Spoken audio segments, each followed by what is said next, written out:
All right, so here we go again. Some examples. Finally. So the fact that the minimal polynomial and characteristic polynomial share the same zeros is very useful over C or R for many examples. For example, if the characteristic polynomial is x minus 1 squared times x plus 3, then your choices for a minimal polynomial would be x minus 1 times x plus 3, or x minus 1 squared times x plus 3. This is the case. If it was the case it was this, then we would be in the diagonal case. For example, if you have W is the span of Ex, x e to the x, e to the minus 3x, this is a three-dimensional subspace of the infinite dimensional function space, fine. The differentiation operator takes minimal polynomial excuse me, x minus 1 squared times x minus 3, x plus 3 rather. You can easily see that this gets sent to 0 by that when you plug in the differentiation, right? And then with a little bit more work, you can show that d minus 1 squared acting on these two, it sends it to 0 as well. All right, so there's an interesting example. That would also show, by the way, that the differentiation operator is what? Not diagonable. The differentiation operator is in fact not diagonable. See, if that's its minimal polynomial, it's not diagonable. All right, another example. If we had the characteristic polynomial of t was x minus 2 cubed times x plus 3, then you got a few more choices. We always have to have at least one copy of each factor, right? Because the characteristic and minimal polynomials share the same zeros. So one possibility is that it just has one of each. That would be the diagonal case. Another t might present itself having x minus 2 squared and an x plus 3. Again, not diagonal. Or you might have x minus 2 cubed and x plus 3. Another possibility. For example, if you had w was the span of e to the 2x, x e to the 2x, x squared e to the 2x, and e to the minus 3x, and you look at the differentiation operator, you can show that the minimal polynomial is in fact x minus 2 cubed times x plus 3. And you can easily see that y equals e to the 2x and y equals e to the minus 3x have eigenvalues 2 and minus 3 respective with respect to the differentiation operator. So in this four-dimensional space, we only have two eigenvectors, right? So if we're going to form a basis made of eigenvectors, we don't have enough. That's why this isn't diagonal. We need something beyond eigenvectors to form a basis, all right? Example 3. If we have x minus 3 squared times x minus 4 squared is the characteristic polynomial, then possibilities. You could have just the product of x minus 3 times x minus 4 if it's diagonal, all right? Or you could have x minus 3 squared times x minus 4. Or you could have x minus 3 times x minus 4 squared. Or you could have x minus 3 squared times x minus 4 squared. Them's your choices. Particular examples, I can give you particular examples of each one of those cases in terms of matrices which induce transformations with these minimal polynomials, all right? So zeros outside the box, like case 1, this diagonal matrix would do. Case 2, if I have this 3, 1, 0, 3, 4, 4, you can try it out. You can take a minus 3i, square that, and multiply it by a minus 4i, you'll get 0. Because basically the a minus 3i squared gives you like a 0 up here and some whatever down here, who cares? And the x minus 4 gives you stuff up here, who cares, and 0 down here. When you multiply them, the 0 here and the 0 there cancel, like we saw in that earlier example I showed you. This one, x minus 3 times x minus 4 squared, so yeah, that would be an example that had that minimum polynomial.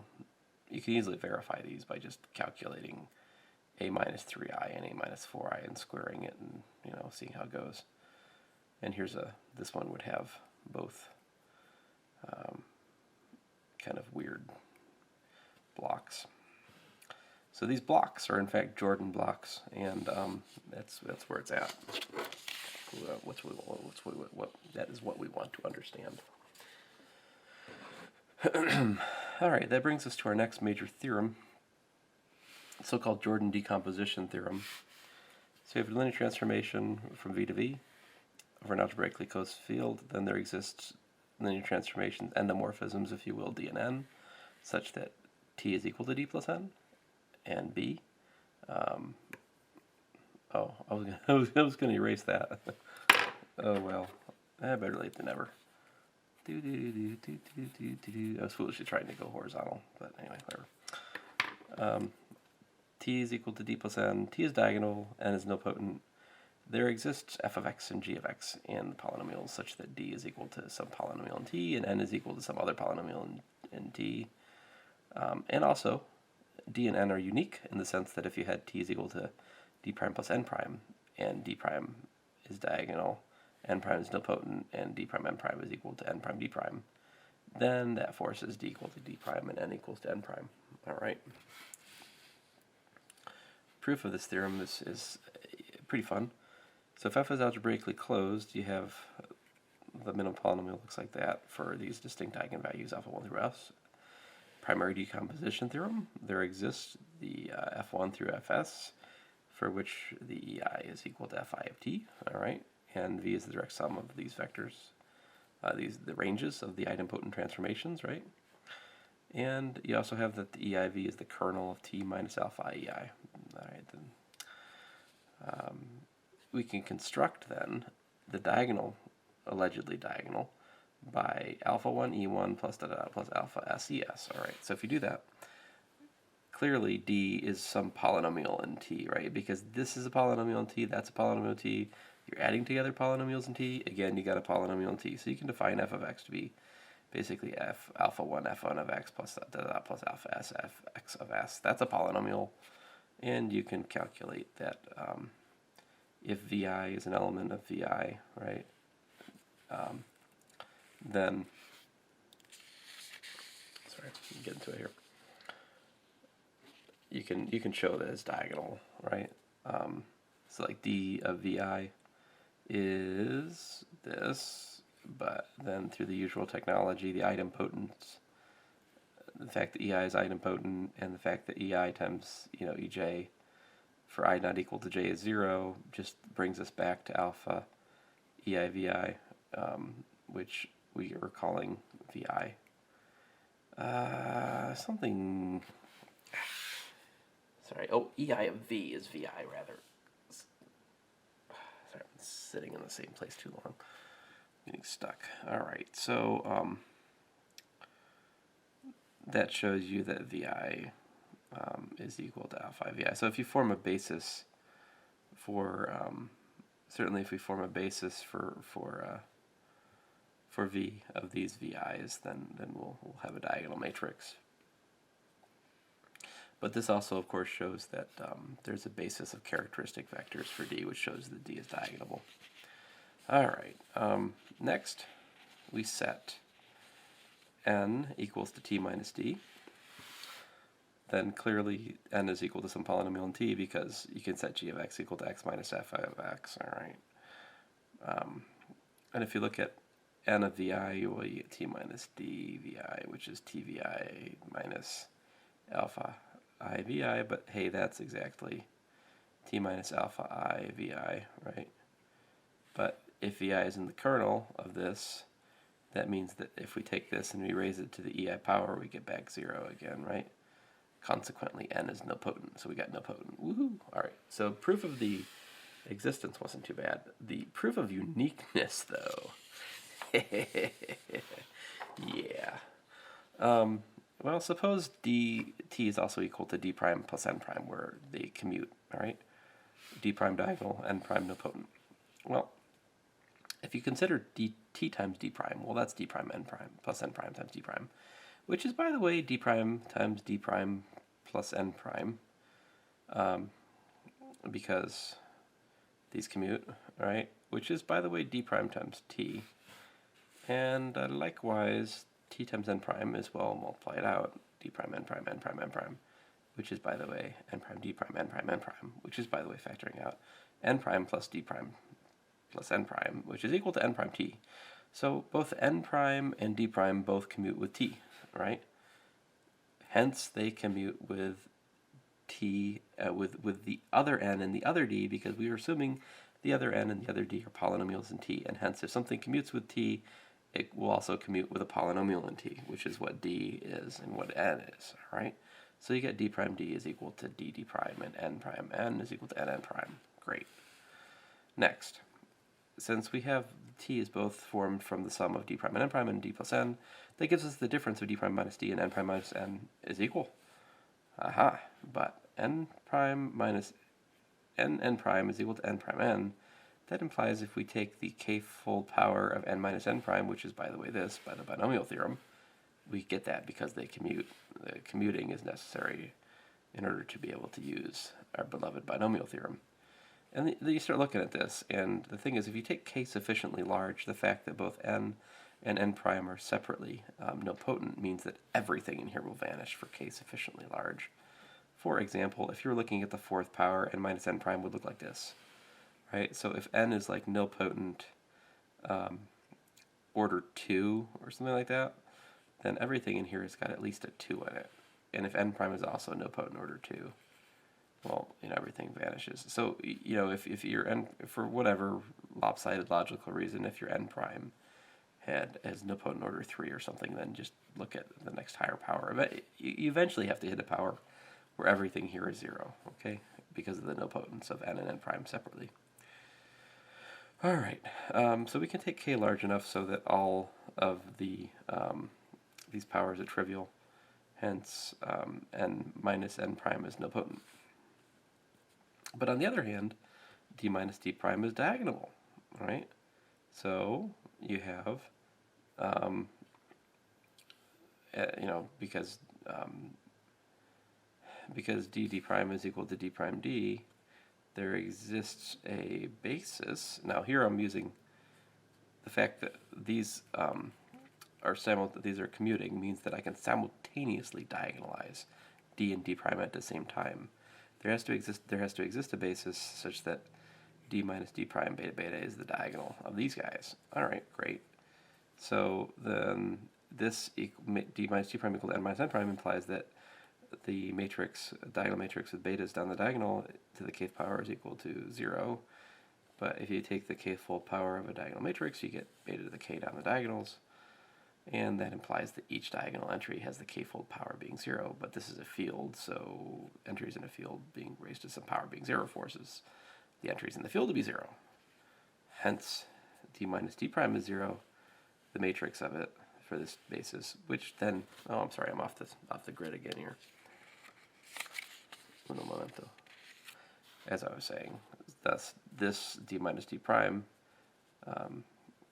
beta beta 0, which forces d minus d prime to be 0, which means d equal d prime, and then consequently n is equal to n prime. Uniqueness. Woohoo!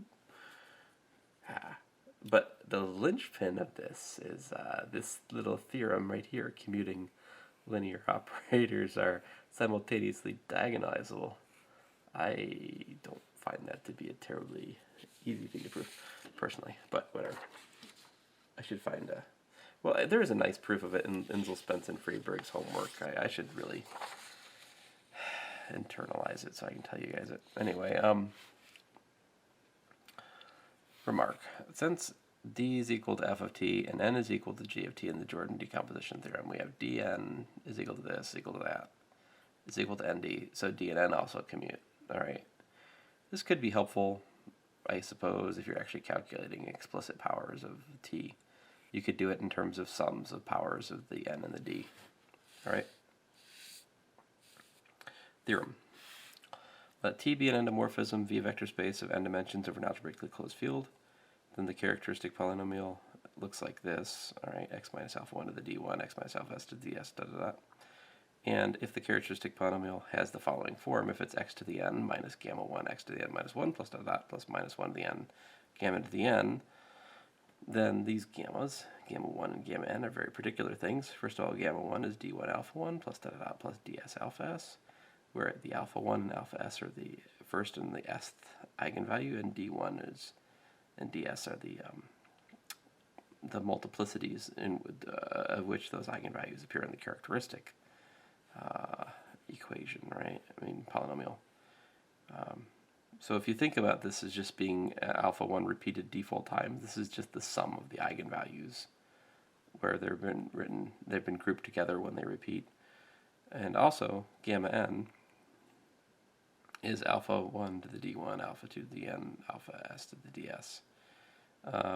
So this is actually the product of the eigenvalues, if you think about it. It's just some of them are repeated in the current context.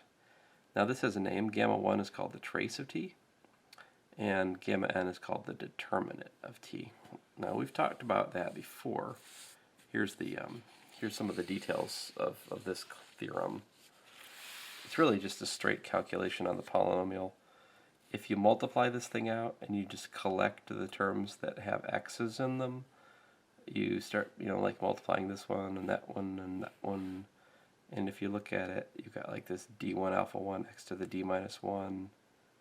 Oh, I'm sorry, not x's, but x to the n minus 1. So you got like this term, this term, this term. And then if you think about how you multiply this times that, rather like this times that would give you a,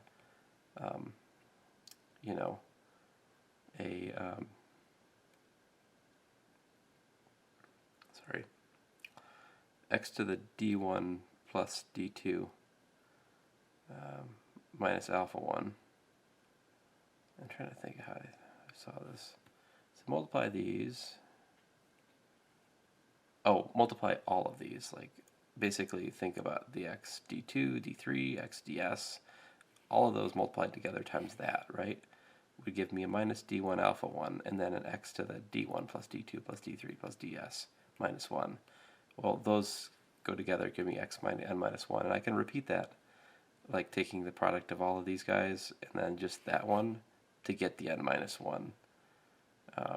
Like to get this one, I would look at the product of xd1, xd2 dot xds minus 1 times this, which would give me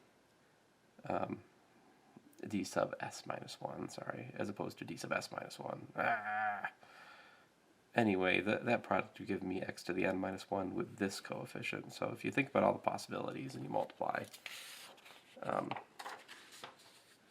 what you get, you get that term. Oh, you get the gamma. What did I call it? It's gamma 1. And then the constant terms, on the other hand, are easy to understand. There's just the product of these guys, which of course you have minus 1 to the this many times, but that's n because the sum of the d's are n, and so that's as we claimed. Finally, if you have a basis for v, which is put in block diagonal form, as we can by the what was it called? Oh, goodness gracious! Triangular form theorem, I suppose. Then the determinant, right, is the product of these. But each one of these gives you an alpha I to the di. And so you've got the determinant is the product of the eigenvalues, like I was saying. And as we can see, gamma n was minus 1 to the determinant of t. And likewise, the trace is the sum, if you look at adding the diagonals. Well, it's just alpha 1 plus alpha 2 plus alpha 1 plus alpha 1 plus alpha 1 plus alpha 1 d1 times, and then alpha 2 plus alpha 2 plus alpha 2 plus alpha 2 d2 times, and so forth, alpha s plus alpha s plus alpha s ds times. And so grouping those gives us this formula.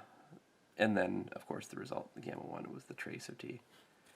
And so we could also look at it this way. The characteristic polynomial of t is equal to x to the n minus the trace times x to the n minus 1 plus plus minus 1 to the determinant of t.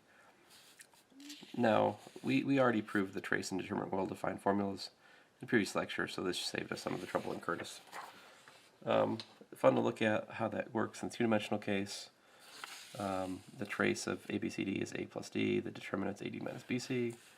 So if you look at characteristic polynomial of a, it would be x squared minus the trace of x plus minus 1 squared determinant a. So like goodness gracious, the trace and the determinant completely fix the characteristic polynomial. But for a even three-dimensional thing, it's a little bit not so clear. There's something else missing. I called it squiggle. I mean, you got x cubed minus trace of ax squared, thing you don't have any information from the determinant or trace from. Well, not directly anyway. This thing, and minus determinant of a. So it could be helpful, I suppose, though. If you go back to the example, which I just kind of pulled the characteristic polynomial from the thin air from, it's kind of fun to go back and look at, see how this works out. This matrix has trace 4, it has determinant minus 90, and if you calculate the characteristic polynomial just directly, you'll get this, right? And so, but the thing is, I know what I'm looking for. Like, I know that this has to be minus a minus 90, so that has to be plus 90, right? And because minus 1 to the 3 is minus 1. And then I know this has to be minus the trace, right? But the trace is 4. It is somewhat helpful because I already know what to look for these coefficients, so really I only have to be careful with this one, which just makes it a little bit easier to do this multiplying. Yeah, no, whatever. You know, honestly, still, it doesn't fix the fact that you somehow got to factor this into that in order to see the eigenvalues. And yeah, I mean, polynomial factoring is what it is. You know, it is what it is. I would tell you this. Example A on page 210 to 212 is nice. He actually kind of, it's almost showing you the chain idea. Not quite. The chains are missing.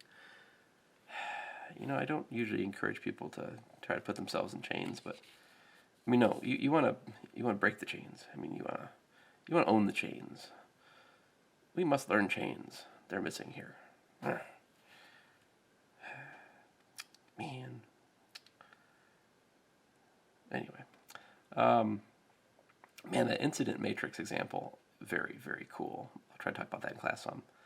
And example D is also very, very neat. But anyway, I must go on. Aha, that brings us to the rational and Jordan's canonical forms. Woohoo! I will stop and start again.